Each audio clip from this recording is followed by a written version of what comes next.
confusion aujourd'hui par rapport à la définition de qui est le chrétien. Ok? La façon fixe de dire clairement qui est chrétien, qui ne l'est pas. C'est difficile. Les gens pensent que dire à quelqu'un tu n'es pas chrétien, c'est une injure. Mais si quelqu'un n'est pas fan, est-ce une injure? Si quelqu'un n'est pas nzebi, est-ce une injure? Ce que tu n'es pas, tu ne l'es pas. Ce que tu es, tu l'es. Maintenant, si on te dit que tu es fan alors que c'est faux, ça n'ajoute rien à la vérité. N'est-ce pas? On ne peut pas changer la vérité en mensonge ou de faire d'un mensonge la vérité. La vérité, c'est que la vérité a son propre pouvoir. La Bible dit, et c'est Jésus qui parle, vous connaîtrez la vérité et la vérité vous affranchira. Donc, vous connaîtrez la vérité, vous rendra libre. En d'autres termes, la vérité a son propre pouvoir intrinsèque. À l'intérieur de la vérité, il y a sa propre puissance. Amen. Jésus a dit, vous êtes dans l'erreur parce que vous ne comprenez ni les Écritures, ni la puissance de Dieu. Donc, il y a une connexion entre ces Écritures et la puissance de Dieu. Est-ce que quelqu'un me suit? C'est vraiment important. Par exemple, lorsque Dieu a écrit par la création, la Bible nous dit, dans le livre de Romains, qu'à travers toute sa création, sa divinité aussi est visible. Amen. Sa divine puissance est visible. Alléluia. Le caractère éternel de Dieu est visible. Donc, ça veut donc dire que si Dieu écrit par ce qu'il a, si Dieu écrit à travers ce qu'il crée, s'il y a de la puissance dedans, c'est que ce qu'il écrit à travers des lettres, c'est aussi attaché de sa puissance. Quelqu'un me suit? Donc, la vérité qui vient de la parole de Dieu dégage, détient et contient sa propre puissance. Peu importe ce que tu en dis, peu importe ce que tu en penses, peu importe ta position, peu importe ton rapport à cette vérité, hein? Peu importe la disposition de ton cœur, la vérité qui est de Dieu possède sa propre puissance. Amen. Jésus a dit, et il y a une raison à cela, parce que Jésus a dit, je suis le chemin, la vérité et la vie. Donc en fait, la vérité au fond, c'est que la vérité est une personne, et cette personne détient le pouvoir sur toute chose. Alléluia. Amen. Et Jésus a dit, tout pouvoir a été donné. Et si c'est lui la vérité, c'est que le pouvoir est connecté à lui. Quelqu'un suit? Et pas le pouvoir seulement, mais tout pouvoir. Donc la vérité contient sa propre force, sa propre énergie, son propre pouvoir. Quelqu'un suit? Alors, ce que nous devons faire, c'est apprendre à connaître la vérité. Non pas contester, non pas simplement penser à notre position ou l'imposer comme étant la vérité absolue. Il faut apprendre la vérité, il faut s'instruire. Alléluia. À propos de la vérité, sur la base de la vérité. Amen. Amen. Oui, Jésus a dit que tu te sanctifies nous par ta parole. Ta parole est la vérité. Ça veut dire que la parole en question a un pouvoir à la fois sanctificateur, créateur. Au commencement était la parole était avec Dieu, la parole était Dieu. C'est pareil qu'il a créé toutes choses. Donc vous voyez, la parole est puissante parce qu'elle conserve en elle toutes les fonctionnalités de ce que la puissance ou le pouvoir peut symboliser. Et ça peut couvrir tous les domaines de la vie d'un être humain. Donc la vérité contient un pouvoir intrinsèque, ça veut dire en lui-même ou en elle-même. Alléluia. Hein? Donc lorsque tu apprends la vérité, lorsque tu étudies la vérité, dans le sens dont nous parlons, la vérité c'est la parole de Dieu. Amen.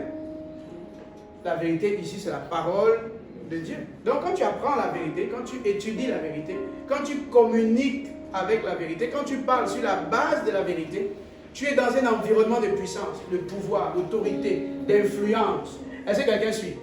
Parce que tu es environné par l'atmosphère de la vérité. Quelqu'un me suit? Donc aussi longtemps que tu continues d'absorber la vérité, donc la parole de Dieu, elle produit ses effets naturels. On a dit que la vérité détient un pouvoir intrinsèque, ça veut dire en elle-même. Quelqu'un me suit? Donc l'erreur que nous commettons souvent, c'est de nous imposer nos avis préconçus ou nos avis conçus ou nos avis hérités ou nos avis transmis. Quelqu'un suit? Donc c'est ça souvent le problème. On ne veut pas se rapprocher de la vérité comme étant un sujet d'étude, d'investigation, de recherche. Comme les prophètes l'ont fait autrefois, tel que c'est écrit dans 1 Pierre chapitre 1er, la Bible dit que les prophètes d'autrefois ont fait de l'espérance de la venue de Jésus-Christ, l'objet de leurs recherches et de leurs investigations. Quelqu'un suit? Ça veut dire que cette parole de Dieu qui est venue sous la forme d'une promesse, ils l'ont approfondi pour comprendre les temps qui étaient fixés et comment ça va se manifester. Et le simple fait d'avoir pris le temps d'étudier ces choses les a connectés à la puissance même de Jésus-Christ alors qu'il n'était pas encore venu. Quelqu'un suit? Amen. Ils ont pu opérer sous l'ombre de sa puissance avant son arrivée parce qu'ils se sont intéressés à étudier les choses qui le concernent. Est-ce que vous imaginez? Dans le livre de Daniel, j'aimerais vous prendre cet exemple rapidement. Et je pense que notre enseignement le fera dimanche prochain. La Bible dit dans le livre de Daniel, si vous l'avez vu, lorsque Daniel se met à part pour prier par rapport à la libération de son peuple Israël de la Babylone, parce qu'il avait lu les livres du prophète Jérémie, il s'est rendu compte que le terme prophétique était déjà arrivé. Donc il devait faire 70 ans de captivité. Mais il s'est rendu compte qu'après les 70 ans qui étaient annoncés par le prophète, ils étaient toujours captifs. Alors il s'est dit, ce n'est pas normal parce que la vérité contient en elle-même une puissance. Alors il a commencé à aller se rapprocher de Dieu sur la base de cette vérité qui était la parole de Dieu annoncée par le prophète Jérémie. Et il est allé dire à Dieu, ce n'est pas normal que nous soyons encore ici alors que le temps fixé par toi et déclaré par la vérité qui est ta parole est déjà passé. Et la Bible dit, si vous voyez bien, lorsque l'ange Gabriel va venir du ciel et qui sera bloqué par le prince des Perses et tous les esprits de la galaxie, de ce ciel supérieur, vous allez comprendre qu'est-ce qui va se passer. Qu'est-ce qu'il va lui dire quand il va pouvoir descendre par l'intervention de Michael? Il lui dit, dès que tu as eu à cœur de comprendre ces choses, Dieu m'avait envoyé. Dès que tu as eu de comprendre, Dieu m'a envoyé. Ça veut donc dire que tout commence par le cœur. Dès que tu as eu à cœur de comprendre, c'est-à-dire pas qu'il avait compris, mais dès qu'il a eu à cœur de comprendre, Dieu avait déjà dépêché Gabriel. Est-ce que tu te rends compte que les plus grandes réponses dont tu as besoin dans ta vie, ce n'est pas lié au nombre de jeûnes, de prières et d'abord d'offrandes. C'est d'abord l'état du cœur. Est-ce que tu as vraiment à cœur de comprendre ces choses? Alléluia. Parce que là, lui, dès qu'il a eu à cœur, Dieu avait dépêché la réponse. Quelqu'un me suit? Il y a des réponses que Dieu a envoyées dans ta vie depuis, dès que tu as eu à cœur. Maintenant, peut-être que par un système étrange, ça ne te parvient pas. Mais il faut pousser plus loin. Alléluia. Amen. Il a compris qu'il y avait des outils comme la lecture, mais il fallait aussi avoir de l'intérêt, de la concentration et de la persistance ainsi que de la consistance. Quelqu'un suit? Il fallait avoir ça profondément pour aller chercher, aller étudier tout ça. Après, il s'est rendu compte qu'au-delà de ça aussi, il y a d'autres pratiques extérieures. Il est rentré dans le jeu. Oui, c'est une construction. Mais il y a d'abord eu l'intérêt. Il a eu à cœur de comprendre. Pourquoi sommes-nous ici? Quelqu'un suit? Pourquoi restons-nous ici? Il avait l'information, comme tous les Juifs, que c'est 70 ans. Et pourquoi Dieu s'est révélé à lui? Parce que contrairement aux autres, il n'a pas accepté le statu quo. Il a eu à cœur de comprendre pourquoi nous sommes encore là. Alors que le terme fixé par le ciel est passé ou est atteint. Quelqu'un suit? Pourquoi sommes-nous ici? Pourquoi est-ce que les promesses de Dieu dans ma vie semblent ne pas s'accomplir? Pourquoi est-ce que j'ai l'impression de ne rencontrer que des personnes qui me dévalorisent? Pourquoi est-ce que j'ai l'impression de n'être une bénédiction pour personne? Pourquoi est-ce que mes enfants ne peuvent pas être parmi les meilleurs? Pourquoi est-ce que tu as à cœur de comprendre? Parce que tout commence par le fait d'avoir à cœur de comprendre. Alléluia. Parce que quand tu as à cœur de comprendre, pas la curiosité, pas juste quelque chose de passager, je dis à cœur de comprendre. Ouais, quand on a à cœur quelque chose, ça peut affecter notre alimentation. La Bible dit qu'il s'est privé de nourriture solide. Il a changé son régime alimentaire. Quand une femme veut maigrir, comme c'est l'obsession de toutes les femmes, quand elle veut maigrir, même quand elles sont minces, elle veut maigrir. Quand une femme veut maigrir, elle fait les régimes parce qu'elle a ça à cœur. Mais quand elle doit jeûner pour un programme à l'église, elle n'a pas la même détermination. Non. Elle jongle. C'est un problème de cœur. Quelqu'un suit? Quand tu as une chose à cœur, c'est possible que cette chose modifie ton alimentation. Ça peut influencer ton porte-monnaie. Hein? Ça peut faire le jeûne même à ton compte bancaire. Ça peut faire le jeûne. Quelqu'un me suit? Ça va contrôler ta manière de dépenser ton argent. Quelqu'un suit? Ta manière de donner va être influencée parce que tu as à cœur. Par une façon de connaître ce que les gens ont à cœur, c'est de voir comment ils font les choses. Quelqu'un suit? Est-ce que tu as à cœur les choses qui te concernent ou qui concernent Dieu par rapport ou en rapport avec ta vie? Est-ce que tu as ça à cœur? Ou c'est seulement de la curiosité? Ou c'est juste pour suivre les autres? ou pour suivre une mode, ou pour faire comme quelqu'un. Non, tu dois pouvoir comprendre que tout commence par le cœur. Dès que tu as eu à cœur de comprendre ces choses, Michael a été mis à disposition. Alléluia. Amen.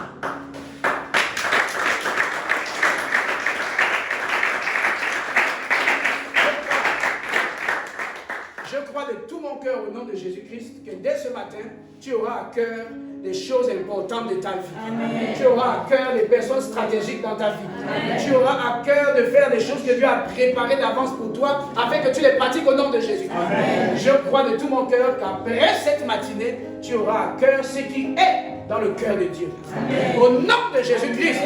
Si tu dis Amen, c'est toi. Amen. Donc on s'est posé la question, qui es-tu? La personne qui pose la question, prophète, pourquoi est-ce que je ne m'enracine pas en Christ? J'ai demandé, qui es-tu? Oh, il n'a pas su me répondre. Ou elle n'a pas su, cette personne me répond. Je lui ai dit que vous devez comprendre que dans l'église, il y a tout le monde. Il y a les curieux. Il y a les chercheurs de pain, les chercheurs de solutions. Il n'y a pas que les amoureux de Jésus-Christ, les passionnés de Dieu, les chercheurs de Dieu.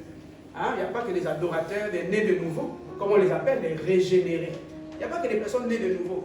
À l'église, il y a tout le monde. Alléluia.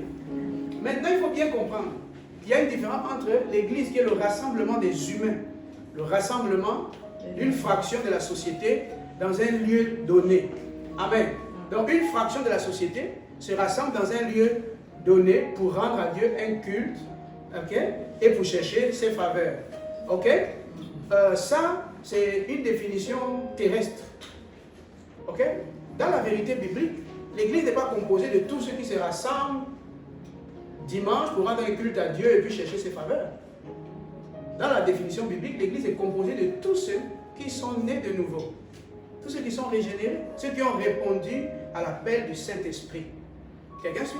Ceux qui ont cédé au ministère de conviction du Saint-Esprit lorsque la parole de Jésus-Christ leur a été annoncée. Ces personnes ont cédé à la voix de Dieu et ont rendu les âmes de leur vie. Ils ont rendu tout à Jésus. Elles se sont données, ces personnes. Quelqu'un suit? Et lorsque cet abandon est réel, leur salut est consommé. Ils croient dans le cœur, ils sont déclarés justes et ils confessent de la bouche Jésus-Christ comme Seigneur et Sauveur. Alors, ils sont catapultés dans le salut. Et lorsque cela a lieu, le Père et le Fils viennent résider dans le cœur de cet individu par le Saint-Esprit. Amen. Amen.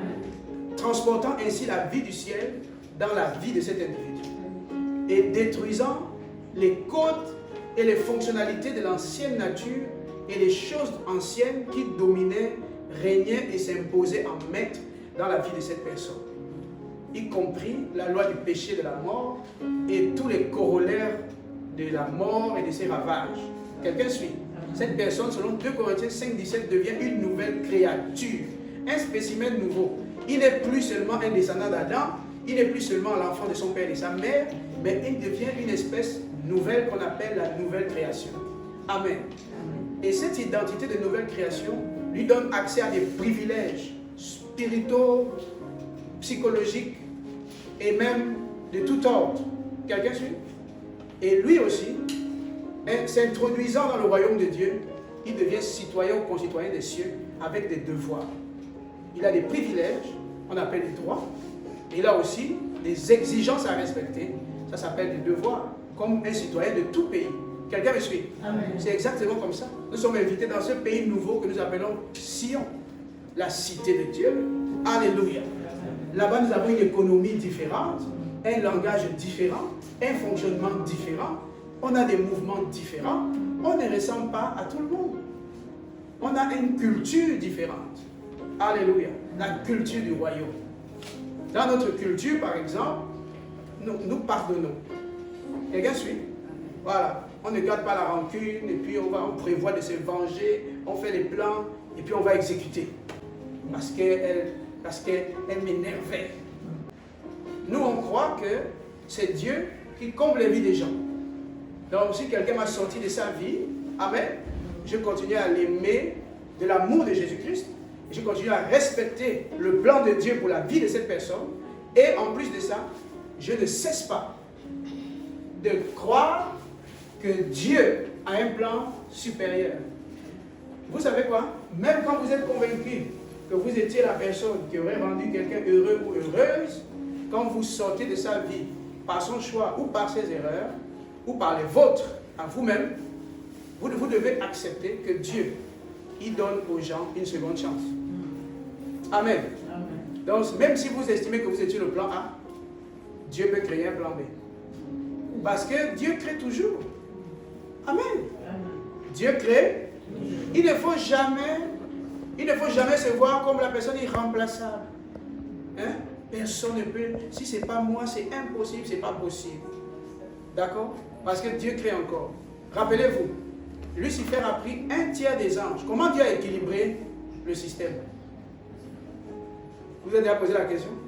Il faut avoir à cœur de comprendre. Est-ce que vous avez eu à cœur de comprendre? Comment il a fait? Parce qu'un tiers veut dire, s'il y avait 3, 1 est parti. Vous imaginez? S'il y avait 30, il a pris 10. S'il y avait 300, il a pris 100. Est-ce que vous imaginez? Ça, c'est quand même les anges de Dieu Tout-Puissant. Et puis, un ange, un archange créé par Dieu lui-même, vient faire une campagne contre Dieu et puis prend un tiers de toute l'église de Dieu. Si c'était les dons seulement, si c'était l'onction, si c'était les miracles, si c'était tout ça, est-ce que Lucifer aurait pu prendre un tiers des anges?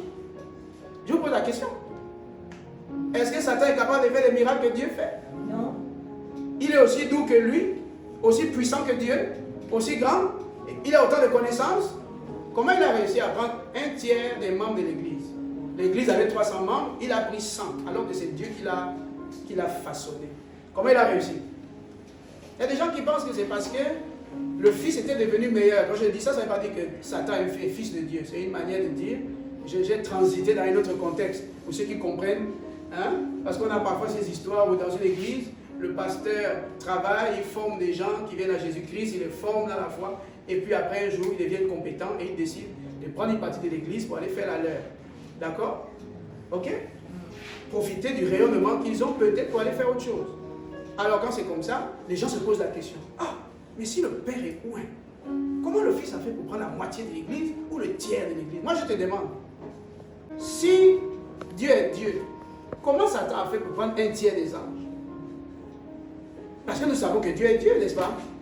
Tout ne s'explique pas par la puissance, le pouvoir, l'autorité, les miracles, la grandeur, l'influence. Tout ne s'explique pas par ça.